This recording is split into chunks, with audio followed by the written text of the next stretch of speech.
What's happening, everyone? Today, we're back again. Second show of 2025. Morgan is here with us. I thought it was a good thing to kind of like, there's a lot of people doing their New Year's resolutions, right?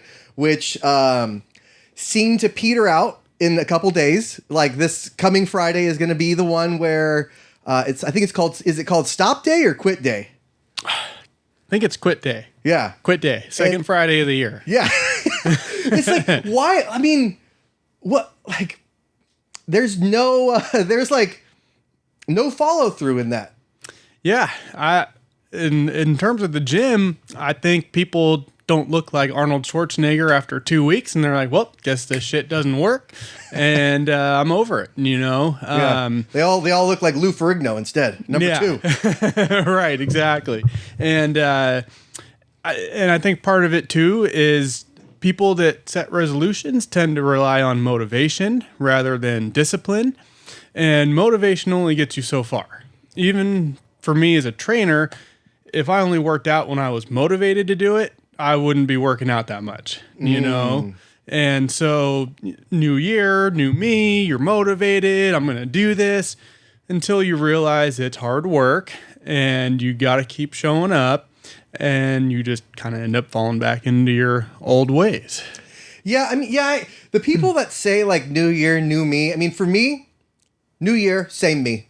It's always the same. You know, I mean, it's just, right. It's the same ass you've always been knowing and loving this whole time. And I'm hoping for more ass in 2025. Yeah. You know, just like aim low. Right. That way you're always pleasantly surprised. Aim low and set realistic expectations. Yeah. Right.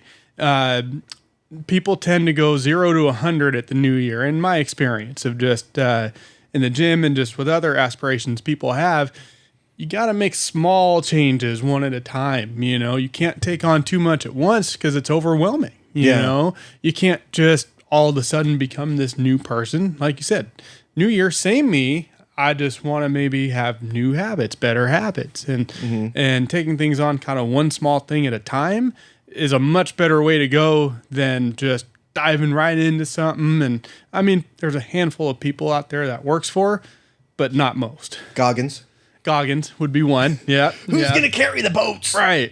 Yeah.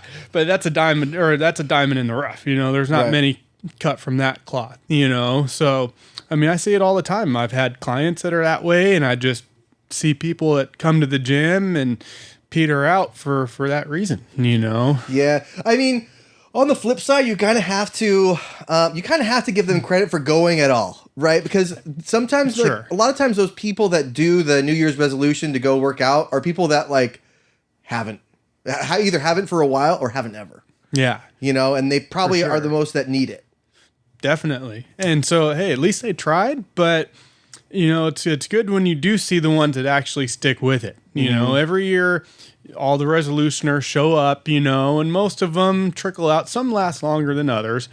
But then you recognize those few that actually do stick with it, and I respect the hell out of that, you know? I mean, it takes a lot to make that change in your life and make working out, taking care of yourself, eating right, part of your routine. And so I admire the ones that are able to do it.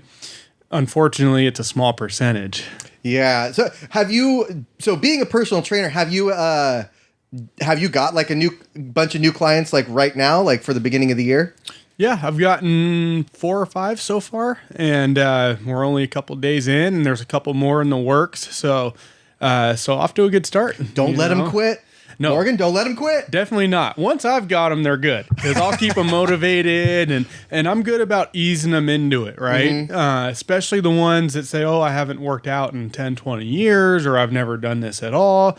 It's like, okay, well, let's just start small, you know, and you set, again, realistic goals. Victories are what keep people coming back, right? So the first victory might just being able to do a proper squat, you know, but you recognize it, you point it out, and then once they achieve that, they're like, oh, they feel good about themselves. They achieved something, right? Then you set the bar a little higher, you know, or maybe a little heavier in this case. And but you keep setting these realistic goals that are obtainable and in a short time. And then once they kind of get that sense of winning and like they're accomplishing something, they tend to really want to stick with it. And then if they do that long enough, then they start to actually feel the results, see the results, and then you've got them, you know, whether they end up being a long-term client, or I've had others that do it for a couple months and feel like they've learned enough and they end up doing their own fitness journey. And years later, they're still pushing it hard, working out several times a week. And I'm just as happy with that, you know? Yeah. I mean, you're doing, like there's a percentage of people that you are preventing from getting like health problems or like heart issues or, you know, like, I don't know, being so fat that you break chairs. Right. You know, these are steel, so you won't be breaking these. Okay, good. But like, you know, like you are actually like, you're doing, I don't want to say like you're giving back, but you're preventing people from having some real issues. Like for me and my wife, we, you know, we started to have a bunch of back issues and a bunch of like the shitty aches and like my neck hurts. Like, what'd you do? Slept. You know, what'd you do? I did laundry. I did the dishes. And when I bent over to do it, it's like, oh God, you know? Something hurts. Yeah. And so like, I was like, I don't want to be old feeling, you know? I mean, of course we're all going to get old, right? We can't outrun that, but for sure. Well, I don't know if that's 100% true anymore, but you know, like if you are, and I realized like, oh shit, I haven't worked out in years, right? Because I told you during COVID, my Fitness 19, shout out, kept charging me even after I canceled. Right. And so it was, you know, it's $19 a month. So you don't really notice that, right? And it turns out like to the tune of like close to $700. And, you know, and then I canceled, but then it was like, I didn't want to be like, hey, I'm going to start a gym membership again to my wife, because it was like, that's a sore subject. Right. You know, $700 later. Yeah. And so zero gym use. Exactly. And so now we're getting to the point where we haven't done much physical stuff and we both work on computers at home. Like that's what mainly people do. Right. And, you just get those aches and pains. And if you don't have the supporting muscles, then your bones are taking the grunt, right? Your joints 100%. Or anything. The joints in particular, but yeah, the bones and the muscles atrophy, you know, and, you know, staying active is the fountain of youth. You know, I always tell my clients, lack of movement ages the body more than anything else, maybe other than alcohol. But lack of movement ages you far more than anything else. If you stay moving, you will have great longevity. For example, ask anyone who's in their 80s, 90s, even 70s that still, you know, plays high-level golf or goes on really long bike rides or runs half marathons or even full marathons in some cases. What's your secret? They might say different things, but two things always come up. Well, I never stopped moving. I was always active, and I always ate relatively well. Maybe not perfect, but I always ate relatively well, you know? So a little off topic with that. But the lack of movement is kind of one of the continued movement is kind of one of the common denominators there. They just never stopped. If you keep using your body, it won't age because it knows you still have to use it, right? It kind of goes back to caveman days when we had to hunt and gather and fish. Your body couldn't afford to not be able to move because you would die if you can't hunt and gather, right? And so if you just stay active, that's your best fountain of youth, and doing it properly, doing it without hurting yourself. Because if you tweak something or break something or tear something, obviously that's going to be a huge setback. So, you know, moving but correctly is what's going to be the key. Right. That really is the key. And that's something that people don't put enough emphasis on, because it's like, oh, I'm going to go lift weights or whatever. But if you don't have the right form, number one, you're going to look like an ass. And number two, you're going to hurt yourself. Right. Like, I mean, I don't really see that in the gyms, because it seems like most people know what they're doing just by watching other people. But that's why I kind of, I would recommend somebody at least see a personal trainer like you. And maybe it's not forever, but it's so valuable for at least that first visit, maybe second visit, or, you know, the first day you do shoulders, the first day you do back, first day you do legs. You know what I mean? Because if you lift wrong and you hurt yourself at the gym, your chances of going to the gym again are very slim. very slim, because now you're discouraged. Oh, I got hurt there. Fuck that place. You know, why would I want to go back when no, you just weren't doing it correctly, you know? And to your point, I've had many clients like that over the years that say that up front. You know, they're like, hey, I'm not really looking for long term, but I just kind of want to make sure I'm doing things correctly. You know, I want you to look at how I'm squatting or look at how I'm doing this or that, or teach me a couple things, and I'll just kind of do my own thing, you know? And some of them do end up becoming long-term clients. Others stick with their original plan, you know? And hey, if I can help them, that's what I'm here for. You know, I know going into it, not everyone's going to be a client for years on end, but if I sparked that fire for you and got you lifting correctly and taking care of yourself better now, mission accomplished. You know, that's what I set out to do when I got into this. And, you know, obviously it's my career and I want to, you know, make a living doing it, but I'm just as happy with those people, sometimes more happy that they have the discipline to continue to do it on their own, you know? And, you know, and to your point about people seem to kind of know the gym a little bit better nowadays, there's a lot of information out there online. You know, you can watch YouTube videos. That's relatively new. You know, 15, 20 years ago, even 10 years ago, really, there wasn't quite as much content out there, which you got to be careful. There's a lot of bad content. But you don't mean this show, do you? Well, of course not. This is the best content right here. This is where you go for all your information. But, you know, I think that might have to do with why people potentially have better form, but I still see it. People that are literally swinging weights around and, you know, using momentum and throwing their hips into the bicep curls and, you know, stuff like that, you know, just literally throwing the weight around. It's like, okay, well, you're not getting any time under tension. You're risking injury. That's the type of person that should definitely do a couple sessions with a trainer, you know. They're trying. I applaud them for that. You know, it's like I never laugh at someone at the gym that's doing things wrong. You know, they're making the effort. You know, it's like I wouldn't laugh at a bum at a job fair. You know what I mean? Same thing. It's like, okay, you're here. That's the hardest part, is getting here. We might need to tweak what you're doing. You might need to be educated on how to do it properly, because you're kind of looking like an ass right now.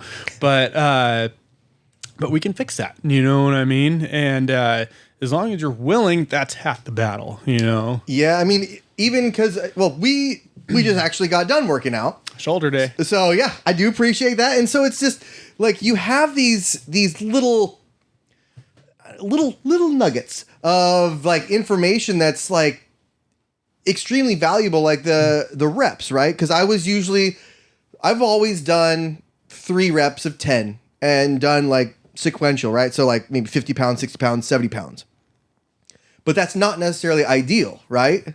Right. Depends on what you're trying to do. You know, if you're just trying to stay in shape, lift a little weight, great. You know, do it, stick with it. You probably won't get hurt. But if you're really trying to build strength, then that's not going to get you where you want to be necessarily, because there's no plan, right? You don't have a goal necessarily to where I want to do this weight for this amount of reps.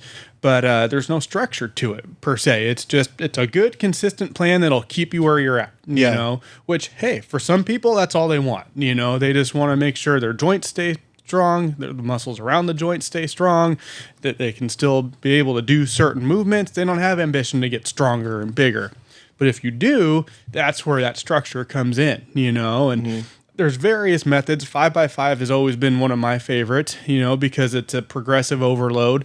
You start first, you figure out what on any given lift, what your 1 rep max is. And then you start around 80% of that, and you do 5 sets of 5. And the goal is to add 5 pounds to that lift total, not necessarily 5 pounds each side on a barbell, 5 pounds total every week. And you keep going until you can no longer do it with the additional 5 pounds. Then you have some options. You can kind of restart it and try to build further the next time. Or I typically, if I'm really trying to get stronger and get my 1 rep max up, then you start going maybe 4x4, then 4x3, 3x3, and you build that way until you do your max out.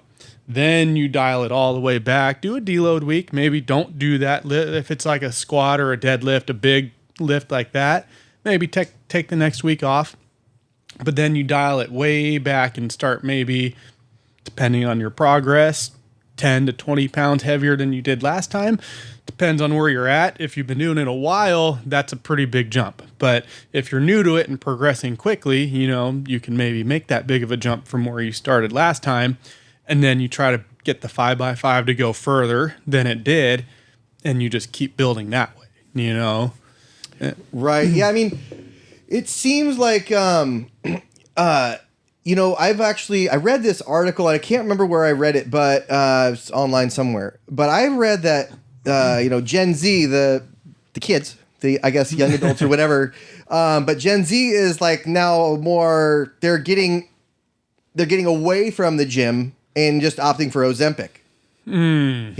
So what are your thoughts on that? Because that's like everybody's in that and they got the Ozempic face, right? And there's nothing that you can do on that. Like you can't like put more fat just into your face. No, you can't. And there's a couple problems I have with that. I'm not super well versed on it in terms of the actual side effects, but I have been hearing really bad side effects from it, that people are having. But the biggest thing is it's not going to last because the problem is, okay, you lose all the weight, right? Mm-hmm. But you didn't develop the habits that you need to then keep that weight off. Right. Right. And so it's a cheat code, it's like if someone declares bankruptcy, okay, all your debt's gone, but are you going to change your spending habits? Or when people consolidate their debt and they get all their credit cards cleared, but now they have this debt to pay off, guess what most of them do? They run those credit cards right back up and now they're maxed out again with that additional debt to pay off, right? Mm-hmm. And it's kind of the same thing. It's like, okay, you're going to lose all that weight, but what are you going to do differently? Are you going to start going to the gym? Or are you going to start eating better? Well, if the answer is no and no, guess what? Might be 6 months, might be a year, might be 2 years, but you're going to be right back to where you started and you put your body through hell.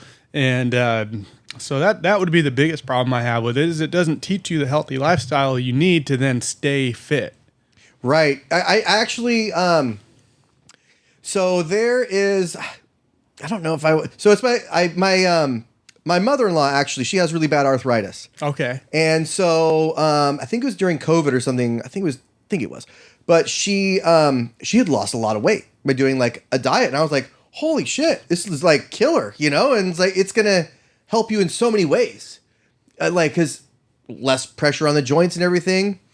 And then, we moved away with the grandkids and it's kind of like the depression set in because you couldn't see them. And it's like the weight came back, But like, it's because the diet, they send you all the food and everything to do it, right? One of those, yeah. So it's more like get there, and then you need to have a plan for when that ends. Exactly. You got to do something else. And for people with arthritis, it's hard to move around, but walking, swimming, is pretty good for the joints, I've heard.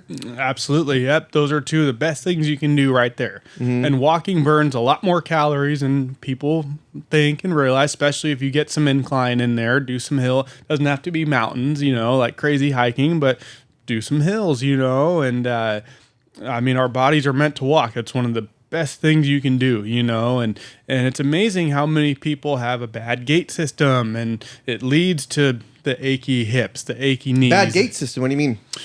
Your gait system is just how your body walks. Like if you walk funny, you have a bad gait system. It's the cycle of your legs moving your body. And I believe it's spelled G-A-I. Oh, okay. Not gait like not shut gate the gate. like a door. Yeah. Your gait system, how you walk.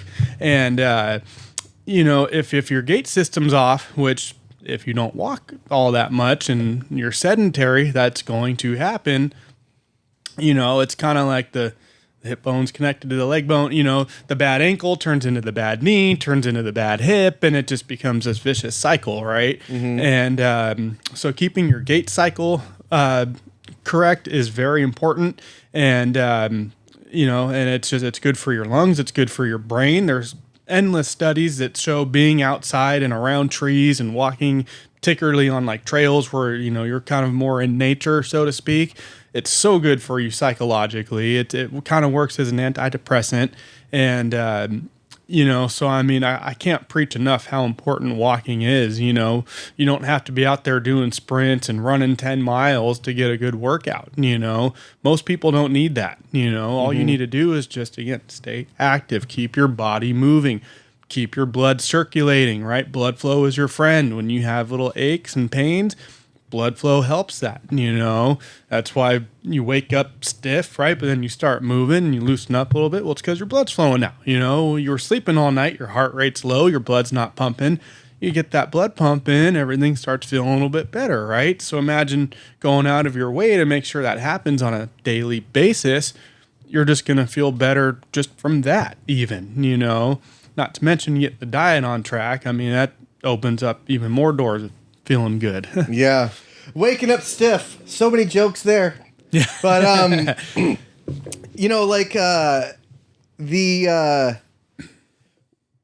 getting out in nature, that's kind of what you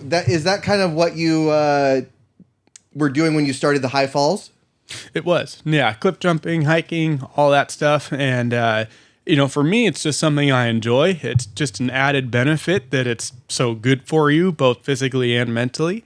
But that was the whole point of it, as we were getting out there doing all these great adventures, and it just kind of segued into the occasional cliff jump to, okay, let's start filming this stuff, and and then we kind of took off from there. But and even now we haven't been doing many videos for that channel, but it's cold. It's cold, but we do have wetsuits. We would do cliff jumping in the wintertime because really? We had the wetsuit. Oh yeah, we got some winter videos up there, and but I was more of a hiker this past year. I originally set a goal to do 100,000 feet of incline and 1,000 miles, and from January 1st to December 31st.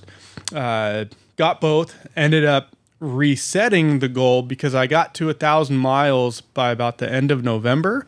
Ooh. And so I overachieved, and tragically and suddenly and unexpectedly, I lost my perfectly healthy dog this year, Ziva. She passed a week before her 5th birthday, which was November 4th.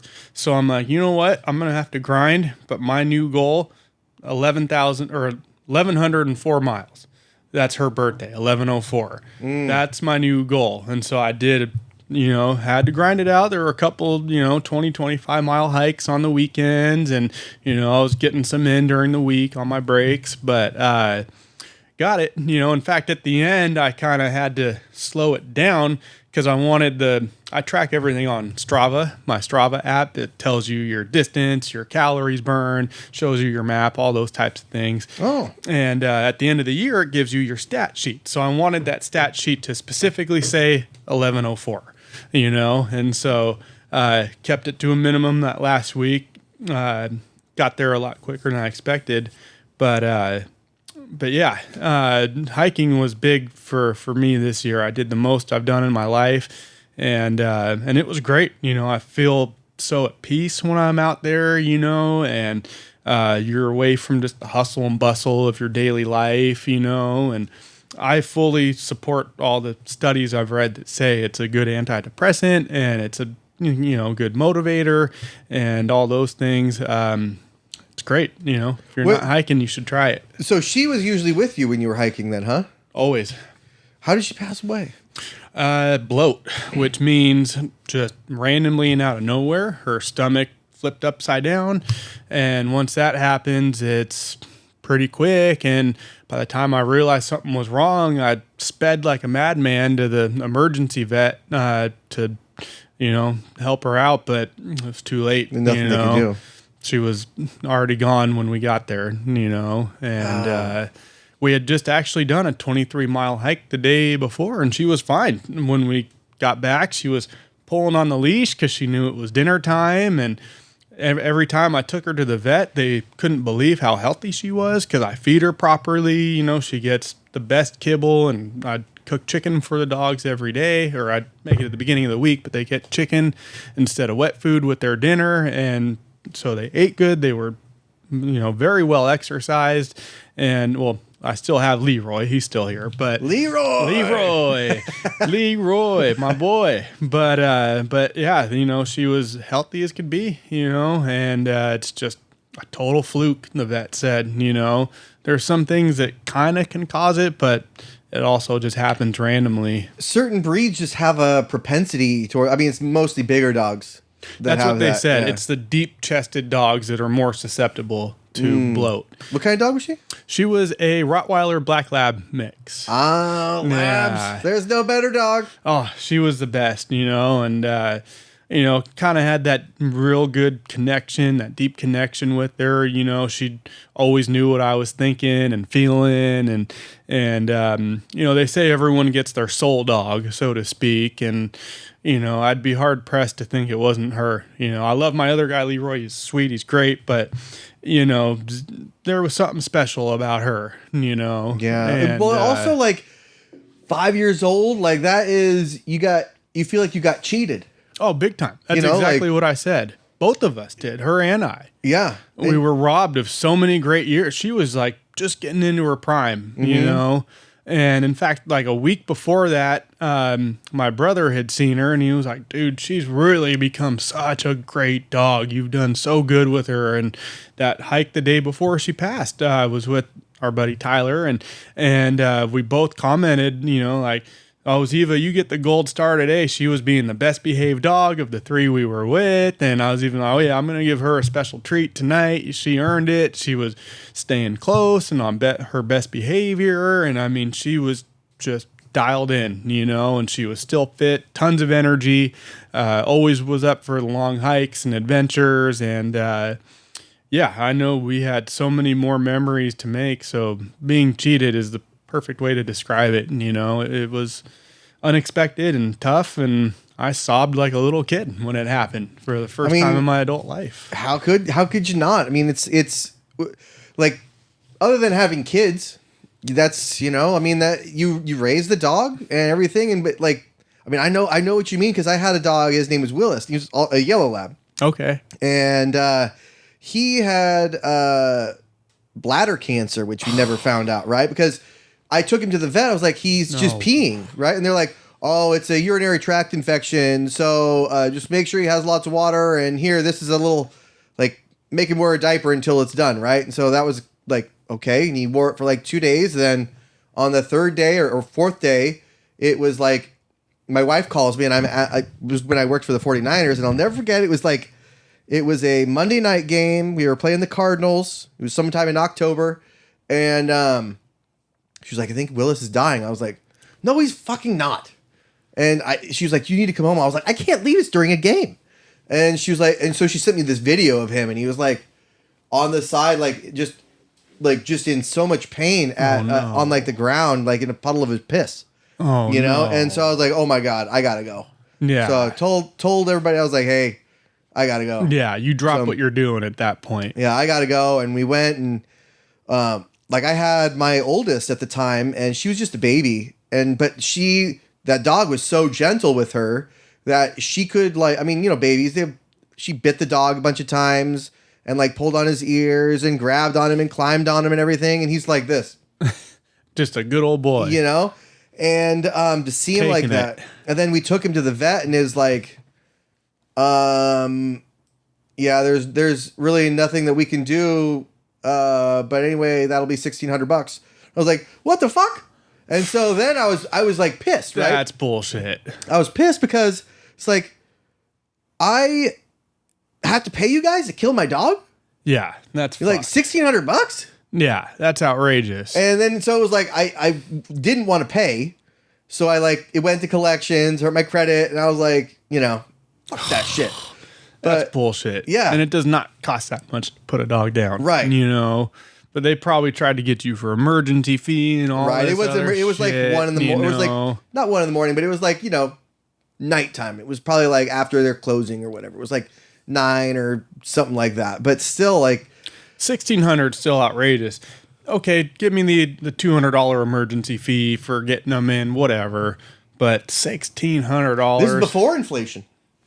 Oh, geez. So like $3,000 now. Yeah. Yeah, that's fucked. But I know what you mean, man. And once you have kids and you have that kid dog, the one that's like the family dog, where it's like your kids are all over it, and it's like, and they just like, sometimes you can catch them like just laying on the dog, and the dog is just chill. Labs will do that. Labs are for great for sure. that. Rottweilers are good for that too. And it's just, you feel so cheated, and you feel like I didn't even, like, I see all these old dogs. I'm like, fuck all these old dogs. It's like, 'cause you have that Well, you thing get in your that head. You're like, jealousy almost. yeah. And Like, I'm why do you just get to have an old dog? Right. Well, and I looked forward to those senior years with her. You know what I mean? Like, I thought she would be at least a good 12, 13 years old before anything like that would happen, because I took such great care of her. Anytime anything was wrong, straight to the vet, the best food, the most exercise, a happy living environment, gave her all the attention she wanted, I mean, she couldn't have been happier, couldn't have been healthier. So it hit me out of nowhere like a freight train, and it was just, I mean, the day before she was her totally normal self, hiking 23 miles, wanting more at the end, and then just out of nowhere, gone, and it just, I'm like pinching myself like this is some sort of sick dream, right? But sadly, no. But yeah, I mean, they're family, dude. And I mean, I don't have kids yet, so she was like my kid. You almost wish that you could just, like, I don't know, cut a piece out of the dog and then clone it. Right? So like, okay, I got it again. And we're like, you're like, fuck, I didn't even breed her. I could have done that. I could have. Yeah. But I had to she get her was spayed. already spayed when I got her, but that was one thing I thought about even well before she passed was I really wish I could breed her. I would have loved to have had her puppies, and I know she would have been a really good mom, and taken a lot of pride in those puppies. And, that was one thing I wish I would have been able to do was breed her. And, she was so athletic and so fit, so strong. It would have been good genes to pass on, Yeah, that's the kind of gene pool you want. Right. And so that was definitely a bummer that had already been done when I got her. And she was only 10 months when I got her. That's still a young dog. Oh, yeah. She was Not a cell phone sized dog, though. No, not quite. I never got to see her when she was like a puppy, but which I'm sure she would have been, a very cute puppy, but yeah, I mean, I pretty much had her from, I did have her from that point on, and, raised her, and, it was like my child, and, I've never had a connection like that with an animal until then, and, grew up with cats and had a couple dogs when I was in high school, little dogs, but it's not the same. Cats and little dogs. I mean, I've met some pretty awesome cats. Yeah. I met some shitty cats. We had some great ones. Yeah. My sister has a really shitty cat, and it's maybe not shitty, but she's just like, cats just don't really like people as much, but they do their own thing. I've also read that if you die in your house and like you're stuck in there with a dog or a cat, the cat will wait like 2 days before it starts to eat you. And a little dog will wait about 3 or 4.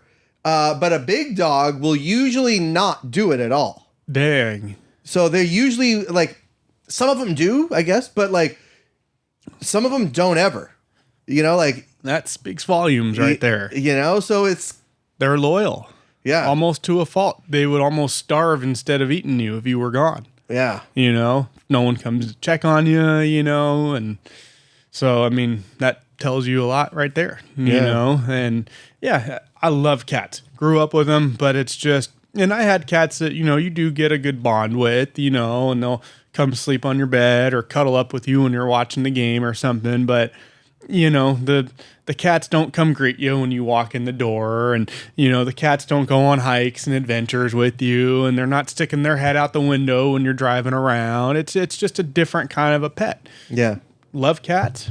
When I have property, I want to have several cats, but there's nothing like that bond you have with a dog, especially the 1 or 2 special dogs that you get in your lifetime, and so being deprived of that and robbed of that so early was definitely one of the harder things I've gone through in my adult life. And that's not for lack of going through shit, I know, yeah. Which we all have, but it's not like it's been all fairy tales and unicorns and rainbows, It's like been through it a little bit over the years, but not, lost friends, even, some family members, and I don't know that anything hit me quite that hard, you know. Spent basically every hour of every day with that dog other than when I was working and all the ups and downs of my life she went through, you know, my move and different jobs, and just she was with me through all of it, you know, some really good highs and some really low lows, you know. And so it's really hard to replace that. Yeah. But you honor the memory and just carry on for her. I brought her every hike we did after she passed, either in my backpack or in my pocket. I had her collar, so she got to finish the 1,000-mile, then 1,104-mile goal with us. You know, felt like it was only right. Yeah. And I actually brought her.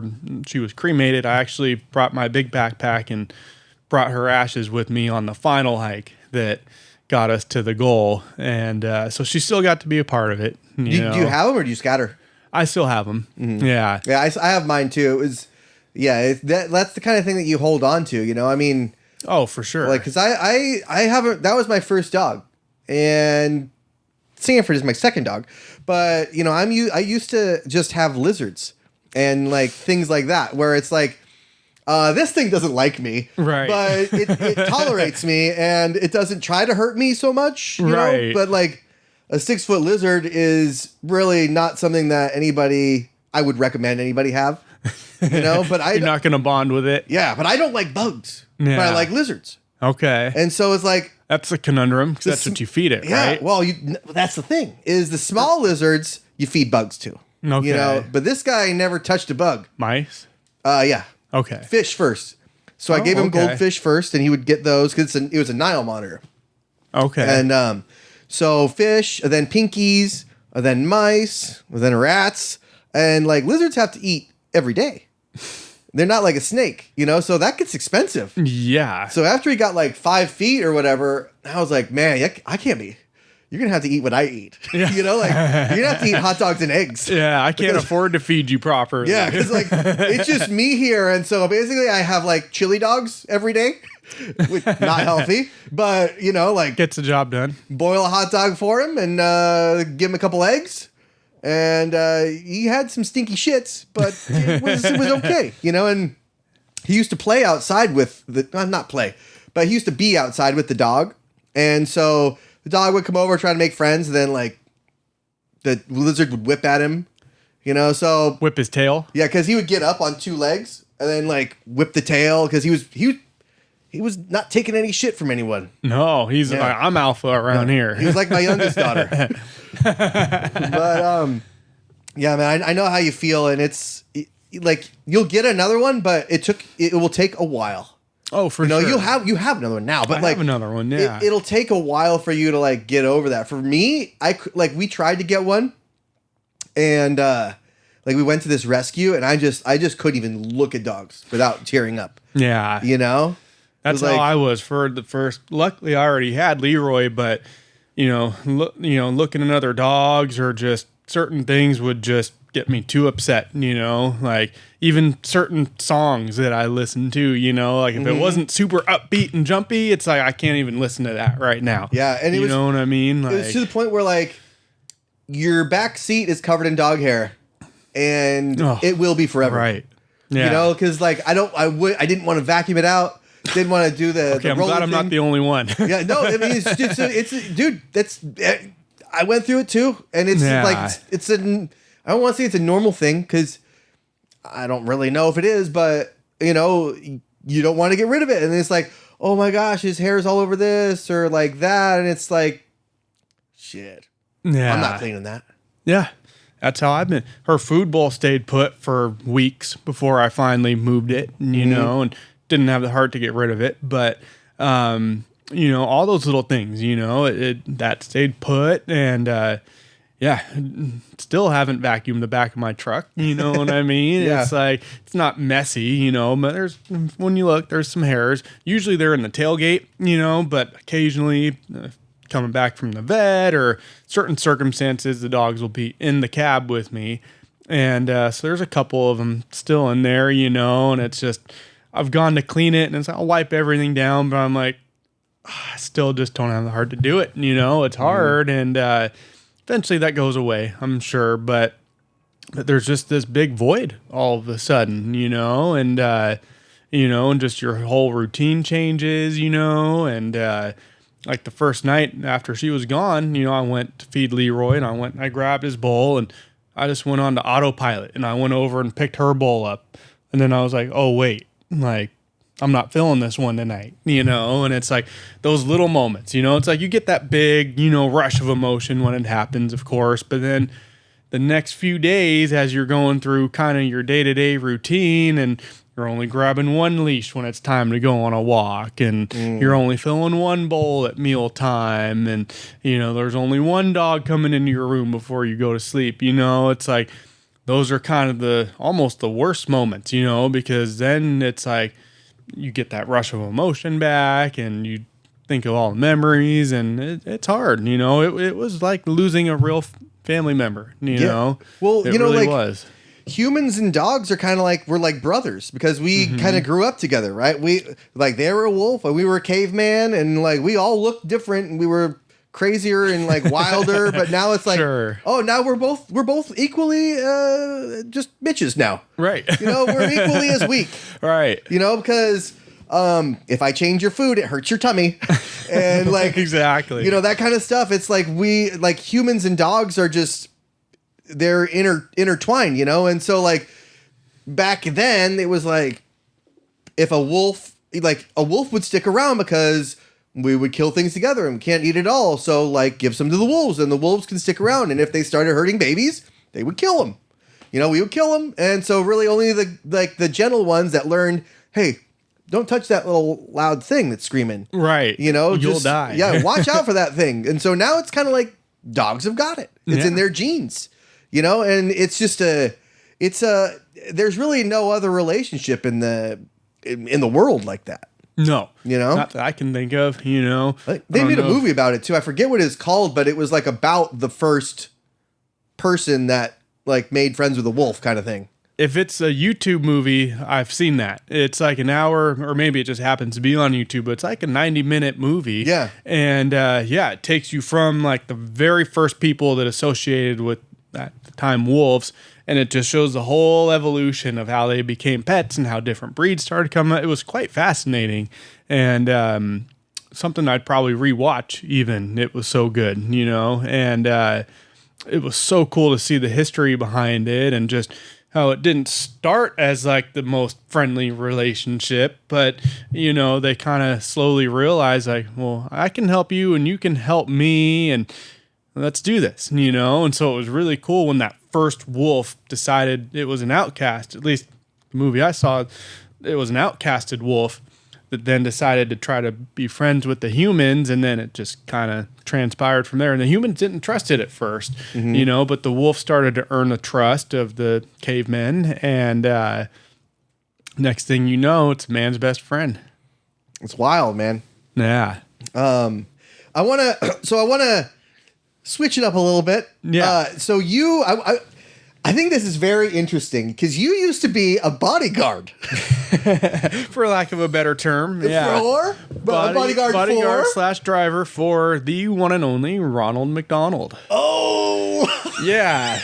Talk about random job of the day. Yeah, that was a fascinating time in my life. That was quite the experience doing that. What's that like? Because obviously Ronald McDonald isn't really around anymore. I've never seen him. They've completely terminated the Ronald Field program here in the United States. So where is it going now? I mean, I don't know what they do in other countries with it now, but the only time you see Ronald in the United States is like the Macy's Day Parade, Thanksgiving, like high profile events, 5 or 6 maybe a year, if that. Now I don't keep tabs on it anymore, but at the time when they broke the news to us, that was what we got was, yeah, you'll see him for high profile events and that's it. We used to do stuff on a weekly basis, and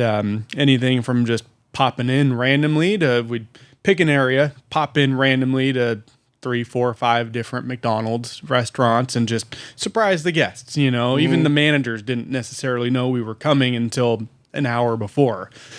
Other days, we would do planned events where we would put on a show. So we would get to the restaurant, build a little stage that we toted around with us, and Ronald would, do some magic and perform and, meet and greet with people and stuff like that. And then we would do other types of events throughout the years, festivals, state fairs, things like that. And so we moved around. We did an event at Candlestick Park once. The U.S. men's soccer team was there, and I forget the exact affiliate. Obviously, McDonald's was sponsoring it, but forget what Ronald was there to do that day. But we were down kind of in the locker room area, and we got to see all the inner workings of Candlestick, and throughout the first pitch at I believe it was the Fresno Giants game one day, we went down there and he got to do that, and then that same trip, and lots of times we would do we would go to the Ronald McDonald House, the hospitals that they have, and that was probably my favorite part of the job. Because it's absolutely heartbreaking to see what these kids are going through that are in these places. 5-year-olds with cancer, things like that. It's very extreme cases, and I'll never forget one day. This was probably the most gratifying moment of my 4 years. I think I put in there. We're going room to room. He's saying hi to all the kids, and Ronald goes in, and I would just stay outside, of course, and the mother then came out, and she was like bawling, right, like tears in her eyes, and me and my boss that I worked with were like, "Hey, what's going on? Is everything okay?" And she said, "I haven't seen my kid smile in 6 months, and he's laughing ear to ear right now with Ronald in there." And it was kind of a heavy moment. Oh, was he telling dirty jokes? That I don't know. You'd have to ask him. I don't know what magic he was doing or what jokes he was telling, but the fact that he was able to make a kid smile who apparently hadn't smiled in months, tubes in the nose. Like, this kid was sick. I don't know what this kid was dealing with, but this kid was sick, right? And the mother was just couldn't believe it. Literally came out crying. Good tears, but she was like, "I have not seen my kid smile in months," and that was really cool. That was a really special moment because you felt like you're making a difference, but typically it wasn't that deep and heavy. We're just kind of going, touring around, and went to some interesting places. It was, Ronald had to be the star witness in the Hamburglar trial when he was put to death. I thought he should have got life in prison, but they executed him. I was against it. Did they? I missed that. Well, the Hamburglar wasn't around in my time with Ronald. Oh, really? None of the characters were. No Grimace? No Grimace. Well, I take that back. We saw Ronald's friends at one event I did over the whole time. And they just kind of were, I don't know what they were. I was always told they were just staying put in McDonald land. Grimace, what's up with that? Because it looks like a butt plug. Right? It looks like a purple butt plug. Grimace story. Yeah, he's an oddly shaped character, that one. And, I never really got the lowdown on Grimace, where he came from. I know there is a history to it, but I was never enlightened on that. He's called Grimace because that's the face you make when you use him. That makes sense. But it's like, that's fitting. Those kind of things were deep in our childhood, right? We used to be able to go to Chuck E. Cheese and see Munch's. I almost compared him to that. Yeah. Oh, I miss that. That was the best. Was when I was a kid, seeing all those guys performing on stage at Chuck E. Cheese, like the robots, I should say. The people in the costumes at McDonald's isn't as creepy as like the animatronic band is at Chuck E. Cheese. I went there. Creepy. And I keep saying, looking back on it now, creepy. Well, I went there like a month ago. Okay. And it was the last. They still have it? It's the last one. It's in Northridge. The last one. Gosh. I think it's the last one in the world that has the Munch's Make Believe Band. They better not ever get rid of it then. Well, it's like that's their claim to fame, and it was packed. I look at the Chuck E. Cheese around here, and I never see, like, when I'm driving by, I'll never see like people packed in there, but Right. this one, it's like, oh yeah. And That's wild. It's crazy to see, like, because who maintains all the animatronics, right? And it's kind of like, for some people, it's like, well, it's a bad look because Five Nights at Freddy's came out, and Oh, right, and right. there's that stuff now, which is a play on it, but still, it's like, Well, there's a play on clowns for years. People still dress up as clowns. Maybe bad reference talking about Ronald, but I mean, We're you not could say talking that about about Gacy. a lot of things. Yeah, I was referring more to it, but you could say that about a lot of things. Just because they make a spoof about it doesn't mean you have to get rid of it. Yeah. Or just because they point out maybe how creepy it could be doesn't mean you have to get rid of it. But I wonder if that did kind of was the beginning of the end for Chucky and his band.